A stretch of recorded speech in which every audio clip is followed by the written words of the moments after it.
Hi అండి. Welcome back to our channel SRK little world. నేనైతే మా హస్బెండ్‌ని పనసకాయ అయితే తీసుకోమని చెప్పానండి. ఇంకా ఆయనకి ఇప్పటిదాకా కుదరక నిన్నైతే పనసకాయ అయితే ఒకటి తీసుకొచ్చారండి. ఇంకా అది కట్ చేస్తూ కుస్తీలైతే పడుతున్నారు. ఫైనల్‌గా కట్ చేసేసారండి. ఈలోపు నేనైతే ఆయనకైతే టిఫిన్ అయితే వేస్తున్నానండి. లాస్ట్ టైం చట్నీ చేసిందైతే మిగిలిందని ఫ్రిడ్జ్‌లో అయితే పెట్టానండి. అది మరీ కూలింగ్‌గా ఉంటే తినడానికి బాగోదని చెప్పి నేనైతే ఒక ప్లేట్‌లో వాటర్ అయితే వేసుకొని చట్నీ అయితే వేడి చేస్తున్నానండి. మరీ అంత వేడిగా కాదండి. రూమ్ టెంపరేచర్‌కి వచ్చేంత వరకైతే నేను హీట్ చేసుకుంటున్నాను. మా హస్బెండ్ అయితే ఆఫ్టర్‌నూన్ నేను లంచ్ తీసుకెళ్తాను బాక్సు. నువ్వు ఈ లోపైతే ప్రిపేర్ చేసి ఉంచు అని అన్నారని చెప్పేసి, ఇంకా చట్నీ అయితే రూమ్ టెంపరేచర్‌కి వచ్చేసాక తీసేసి రైస్ అయితే కడిగైతే పెట్టేసుకున్నా అండి. ఇంకా దోసలైతే వేసి మా హస్బెండ్‌కైతే ఇచ్చేసానండి. ఇంకా నాకైతే వేసుకుంటున్నాను.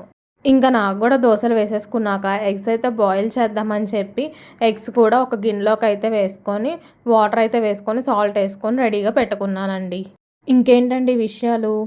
శ్రావణ మాసం పనులు స్టార్ట్ చేశారండి వరలక్ష్మి వ్రతం కోసం. నేనైతే ఇంకా స్టార్ట్ చేయలేదండి. స్టార్ట్ చేయాలి క్లీనింగ్ ప్రాసెస్ అంతా. ఇంకా నార్మల్‌గా అందరైతే అడుగుతున్నారండి, యూట్యూబ్ కోసం నువ్వు వంటలు చేస్తున్నావా అని చెప్పి. యూట్యూబ్ కోసం వంటలు చేయడము, యూట్యూబ్ కోసం నేనేదో చేయడం అయితే కాదండి. నా డైలీ రొటీన్ ఇంతేనండి. యూట్యూబ్ కోసం కర్రీస్ వండడం, యూట్యూబ్ కోసం ఏదో చేయడం అలా అయితే కాదు.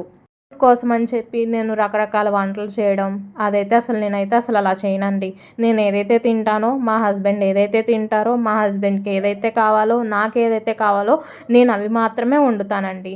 రిపీటెడ్‌గా అవే వండుతాను. మీకు గూడా అవే చూపిస్తాను. ఇన్‌కేస్ నేను కొత్తవేమన్నా ట్రై చేస్తే తినాలనిపించి, అవైతే నేను మీతో షేర్ చేసుకుంటానండి కంపల్సరీగా.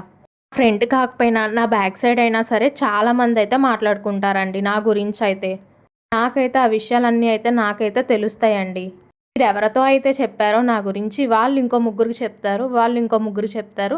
నాలుగో వ్యక్తి వచ్చి నాకైతే చెప్తారు. నాకైతే కంపల్సరీగా ఎవరైతే నా బ్యాక్ సైడ్ మాట్లాడతారో నాకైతే అన్నీ కంపల్సరీగా అయితే తెలుస్తాయండి. నా బ్యాక్ సైడ్ మాట్లాడుకునే వాళ్ళకైనా, నా ఫ్రంట్ సైడ్ మాట్లాడుకునే వాళ్ళకైతే నేనైతే చెప్పేది ఇదే.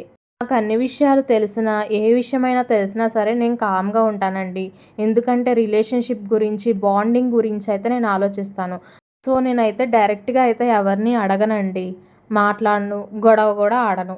కామైపోయి ఉంటాను. అండ్ నెక్స్ట్ ఏంటంటే వాళ్ళకైతే నేను చాలా దూరంగా ఉంటాను. నేనైతే ఎందుకు దూరంగా ఉంటున్నానో సో, మీరు తెలుసుకోండి. మాటలు మాట్లాడడం చేతకాక కాదండి. బురదలో రాయడం ఎందుకని చెప్పి వదిలేస్తున్నానంతే. ఇంకా ఎగ్స్‌లోకి వాటర్ వేసేసుకొని అండ్ రైస్‌లోకి కూడా వాటర్ తగ్గాయని చెప్పి వాటర్ కూడా పోసేసుకున్నా అండి. ఇంకా దోసలేయడం అయిపోయాక ఒక స్టవ్ మీదైతే రైస్ పెట్టేసాను కదా ఇందాక. ఇంకిప్పుడైతే ఎగ్స్ అయితే పెట్టేసానండి. ఇంకా నేను టిఫిన్ చేయడానికైతే వెళ్తున్నాను. ఇలాగా మీ బ్యాక్ సైడ్ కూడా మాట్లాడుకునే వాళ్ళున్నారా అండి? మీ friends, family members, relatives, colleagues. నేనైతే అలా అనుకునే వాళ్ళకైతే వాళ్ళ బతుకు నా బ్యాక్ సైడ్ వరకే అని అనుకుంటానండి. ఇంకా నా టిఫిన్ అయితే కంప్లీట్ అయ్యేసరికి రైస్ అయితే ఉడికిపోయిందండి. ఇంక గంజైతే వంపుతున్నాను. ఇంకా రైస్ అయితే అయిపోయిందండి. గుడ్లు కూడా ఉడికిపోయినాయి. ఇంకా నెక్స్ట్ అయితే కర్రీలోకి ఆనియన్స్ అయితే కట్ చేస్తున్నానండి. మనల్ని అనిన వాళ్ళని ఒక మాట అనకుండా ఉంటే చాలండి మనము. దేవుడే చూసుకుంటాడు వాళ్ళ గురించి. ఇంకా ఆనియన్స్ కటింగ్ అయితే అయిపోయాక గుడ్లయితే వాటర్ వంపేసుకొని ఇంకా కూలింగ్ వాటర్ అయితే వేసుకుంటున్నానండి ఫాస్ట్‌గా కూలింగ్ అవ్వడానికి ఎగ్స్. బ్యాక్ సైడ్ మాట్లాడుకునే వాళ్ళు మనకి ఫుడ్ పెట్టరు, వేసుకోవడానికి బట్టలివ్వరు, ఖర్చు పెట్టుకోవడానికి డబ్బులు కూడా ఇవ్వరండి. వాళ్ళ గురించి అసలు పట్టించుకోము. కానీ వాళ్ళకి మన గురించి ఎందుకో అర్థం కాదు. నెక్స్ట్ అయితే ఒక కళాయి పెట్టుకొని దాంట్లో ఆయిల్ అయితే వేసుకొని ఫస్ట్ ఎగ్స్ అయితే ఫ్రై చేసుకోవాలండి. ఎగ్స్ ఏమో 2 పీసెస్ కింద కట్ చేసుకోవాలి. ఆ ఆయిల్‌లో కొంచెం పసుపు అయితే వేసుకొని కట్ చేసుకున్న ఎగ్స్ అన్నీ ఆయిల్‌లో అయితే వేసుకొని ఫ్రై చేసుకోవాలి. నెక్స్ట్ సేమ్ ఆయిల్‌లో ఇంకొంచెం ఆయిల్ వేసుకొని ఆనియన్స్ అయితే వేసి సాల్ట్ కూడా వేసి బ్రౌన్ కలర్‌లోకి వచ్చేంత వరకు ఫ్రై చేసుకోవాలి. నెక్స్ట్ అయితే ఒక మిక్సీ జార్‌లో వెల్లుల్లిపాయలు కొన్ని, కొంచెం సాల్ట్, కారం కొంచెం, ధనియాల పొడి, జీలకర్ర పొడి వేసుకొని గ్రైండ్ చేసుకోవాలి.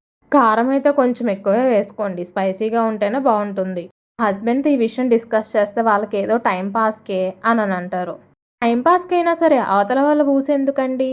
వాళ్ళ ఫ్యామిలీలో వాళ్ళ గురించి, వాళ్ళ ఫ్యామిలీ ప్లానింగ్ గురించి మాట్లాడుకోవచ్చు కదండీ!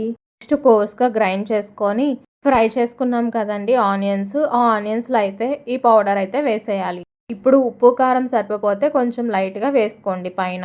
వేసుకొని మొత్తం కలిపేయండి. కొంచెం బాగా కలుపుకున్నాక నెక్స్ట్ ఎగ్స్ అయితే వేసేసేయండి. బాగా ఫ్రై చేసుకోకూడదండి, కారం అవన్నీ మాడిపోతాయి. నెక్స్ట్ అంతా కలిపేసుకొని కొత్తిమీర ఉంటే కొంచెం కొత్తిమీర అయితే వేసుకోండి.